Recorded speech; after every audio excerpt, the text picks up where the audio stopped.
tambah lagi dengan asap yang datang dari meteor, Masya Allah, maka makin nyesek, makin susah kita mendapatkan atmosfer yang segar buat dihirup. Bayangkan, mata buka, sementara ada kabut-kabut debu dengan partikel-partikel sangat halus lagi tebal, akan menjadikan mata ini sangat perih. Pantas Nabi mengatakan, seluruh orang kafir yang ada di bumi ini yang tidak sempat menyelamatkan diri, dia akan sangat tersiksa. Kulit mereka melepuh kayak dalam oven. Berapa lama? Bukan sebentar, bukan 40 menit, bukan 40 jam, tapi 40 hari, 40 malam. Demikian Rasulullah membatasi waktu. Sementara NASA Amerika, para astronomi di Amerika mengatakan bukan 40 hari, tapi 1 tahun. Coba yang benar mana nih nanti?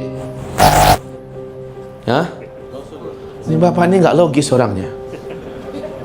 NASA Amerika Serikat mengatakan, pakar astronomi mengatakan 1 tahun. Rasulullah mengatakan 40 hari. Bila mengatakan Rasul katanya. Bapak ini gimana sih? Gimana yang benar? 1 tahun apa 40 hari? Mereka ahli ilmiah, mereka punya teknologi, mereka punya hitung-hitungan. Rasulullah dari mana dia tahu? Bagus, alhamdulillah, saya sudah puas dah. Menunjukkan adanya loyalitas kita. Walaupun nggak masuk akal, tapi karena Rasulullah mengatakan khalas sami'na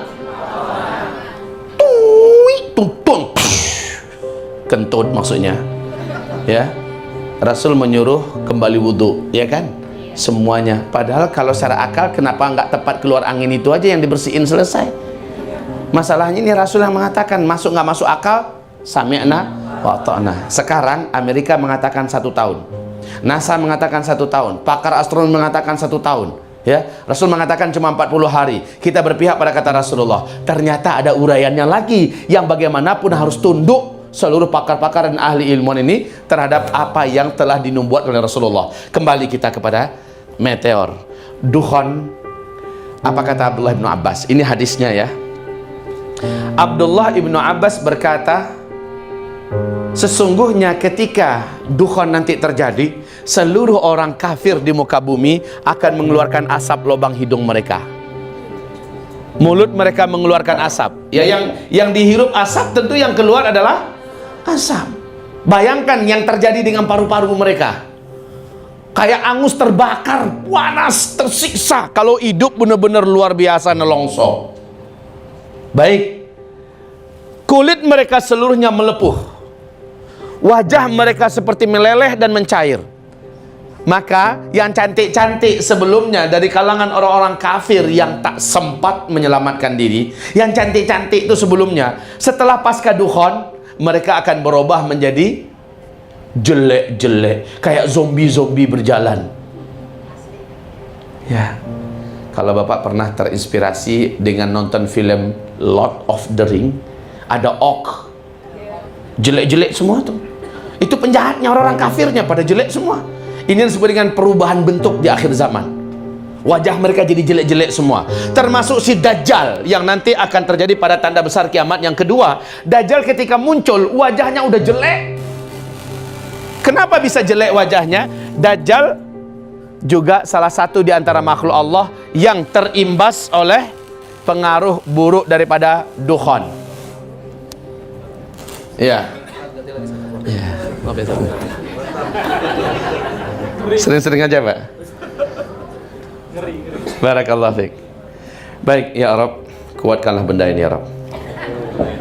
Bagaimanapun dia makhluk Allah, percayalah, dia memang tidak menyampaikan kepada kita bahwa dia bisa memikir, bahwa dia bisa, tetapi benda padat di sekitar kita makhluk Allah yang hidup. Mereka punya cara tasbihnya sendiri. Nanti kita akan sebutkan fakta ketika Nabi Isa turun menjelang Ya'juj Ma'juj dihabisi, ternyata benda-benda di alam ini bisa bicara nanti. Alhamdulillah. Dukhon yang sengsara betul menjalani hari-hari dukhon ini adalah orang-orang kafir. Nasib mereka Rasulullah menyebutkan, dan tentu saja ini yang diceritakan oleh para sahabat Nabi, adalah menjadi buruk bentuk mereka, rusak kulit mereka, mengeluarkan asap lubang hidung mereka, mulut mereka lubang dubur mereka. bola mata mereka seperti sudah mau keluar karena panasnya, ya. Kemudian telinga mereka seperti mau pecah. Bagaimana nasib orang Islam? Kita aminkan apa enggak ya? Nasib orang Islam, kata Rasulullah, khusus orang yang beriman, yang amal solehnya sebelum dukhon ini terjadi ternyata banyak, amal solehnya banyak, sementara imannya udah bener, imannya udah lurus, amal solehnya banyak, maka Allah jadikan mereka kebal dari dukhon. Benar, mereka nanti hanya seperti terserang flu dan demam saja, sementara utuh badan mereka, fisik mereka tidak ada yang rusak, hanya terserang flu dan demam saja. Tapi orang kafir yang tidak sempat menyelamatkan diri, dan orang Islam yang imannya lemah, kemudian amalnya minim, dosanya banyak, sebelum dukhon ini terjadi, sama tersiksanya dengan orang-orang kafir. Ya Allah, ya Rabb, inilah yang Allah maksudkan dalam Al-Quran surat Al-An'am ayat yang ke 158.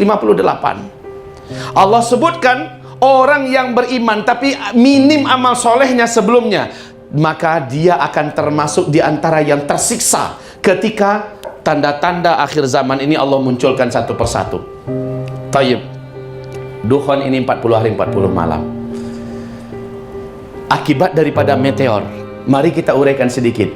Bapak Ibu, ada peluang nggak kira-kira kita ini dihantam meteor di masa kita hidup? 43 tahun yang lalu NASA Amerika Serikat telah memberi peringatan kepada manusia yang ada di bumi ini bahwa pada tahun 2013 nanti, bumi kita akan memasuki arus sungai meteor. Ini adalah arus sungai meteor di ruang angkasa. Di sini ada meteor yang melaju. Di jalur ini meteor yang sangat banyak jumlahnya, dengan besar dan kecil yang berbeda-beda, melaju, jumlahnya tidak terkira. Dan tepat 2013 bumi kita sampai di sini. 2013 melintas, ya, melintasi arus sungai meteor ini. Baru peluang bumi dalam lintasan ini ada peluangnya mengalami hantaman 1.300 meteor. Peluangnya mengalami hantaman. Ini menurut NASA, ya. Dengan pertimbangan yang 43 tahun yang lalu ini, akhirnya Amerika dan negara-negara besar dunia yang memiliki kemampuan finansial dan teknologi yang mendukung, mereka membuat cara-cara penyelamatan yang permanen. Apa yang mereka lakukan? Amerika akhir 2012, ini kan 2013 katanya kan, akhir 2012 telah menyelesaikan pembangunan bunker raksasa yang ke-6. Satu bunker itu tidak terkira jumlah uang dan harta yang harus dihabiskan untuk membangunnya.